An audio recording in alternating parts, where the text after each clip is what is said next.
दूसरा सलातीन बाब 12। और याहू के 7वें बरस यहूआस बादशाह हुआ और उसने यरूशलेम में 40 बरस सल्तनत की। उसकी माँ का नाम ज़िब्या था जो बेरसबा की थी। और यहूआस ने इस तमाम अरसा में जब तक यहोयादा काहिन उसकी तालीम और तरबियत करता रहा वही काम किया जो खुदावन की नज़र में ठीक था। तो भी ऊंचे मकाम ढाए ना गए और लोग हनूस ऊंचे मकामों पर कुर्बानी करते और बखूर जलाते थे। और यहूआस ने काहिनों से कहा कि मुक़द्दस की हुई चीज़ों की सब नकदी जो राइज सिक्का में खुदावन के घर में पहुंचाई जाती है, यानी उन लोगों की नकदी जिनके लिए हर शख्स की हैसियत के मुताबिक अंदाज़ा लगाया जाता है, और वो सब नकदी जो हर एक अपनी खुशी से खुदावन के घर में लाता है, इस सब को काहिन अपने अपने जान पहचान से लेकर अपने पास रख लें और हैकल की दरारों की जहाँ कहीं कोई दरार मिले मरम्मत करें। लेकिन यहूआस के 23वें साल तक काहिनों ने हैकल की दरारों की मरम्मत ना की। तब यहूआस बादशाह ने यहोयादा काहिन को और काहिनों को बुलाकर उनसे कहा कि तुम हैकल की दरारों की मरम्मत क्यों नहीं करते? सो अब अपने अपने जान पहचान से नकदी ना लेना, बल्कि इसको हैकल की दरारों के लिए हवाला करो। सो काहिनों ने मंजूर कर लिया कि ना तो लोगों से नकदी लें और ना हैकल की दरारों की मरम्मत करें। तब यहोयादा काहिन ने एक संदूक लेकर उसके सरपोश में एक सुराख किया और उसे मस्बा के पास रखा, ऐसा कि खुदावन की हैकल में दाखिल होते वक्त वो दहनी तरफ पड़ता था। और जो काहिन दरवाज़ा के निगहबान थे वो सब नकदी जो खुदावन के घर में लाई जाती थी उसी में डाल देते थे।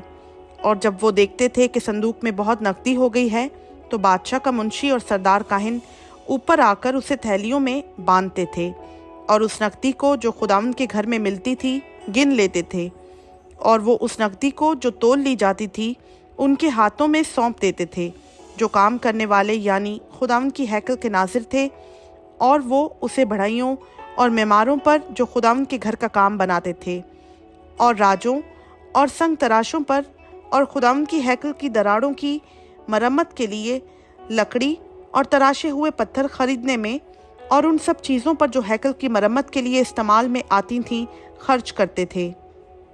लेकिन जो नकदी खुदावन की हैकल में लाई जाती थी उससे खुदावन की हैकल के लिए चांदी के प्याले या गुलगीर या देगचे या नरसिंगे यानी सोने के बर्तन या चांदी के बर्तन ना बनाए गए, क्योंकि ये नकदी कारीगरों को दी जाती थी और इसी से उन्होंने खुदावन की हैकल की मरम्मत की, माँ सिवा इसके जिन लोगों के हाथ वो इस नकदी को सुपुर्द करते थे ताकि वो उसे कारीगरों को दें, उनसे वो उसका कुछ हिसाब नहीं लेते थे, इसलिए कि वो दयानत से काम करते थे।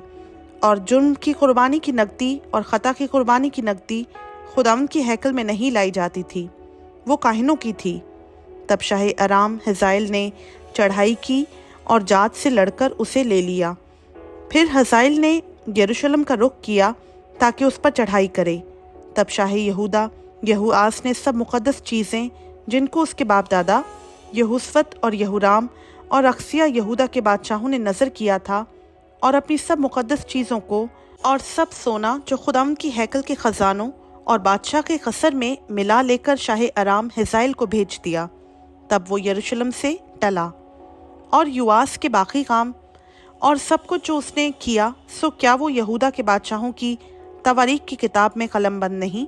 और उसके खादिमों ने उठकर साजिश की और युआस को मिलो के महल में जो सिला की उतराई पर है क़त्ल किया, यानी उसके खादिमों यूस्कार बिन समात और यहूज़बद बिन शुमीर ने उसे मारा और वो मर गया। और उन्होंने उसे उसके बाप दादा के साथ दाऊद के शहर में दफन किया, और उसका बेटा अमसिया उसकी जगह बादशाह हुआ। खुदावंद का पाक कलाम का पढ़ा, सुना, समझा और कबूल किया जाना हम सबों के लिए बाइस बरकत हो। आमीन।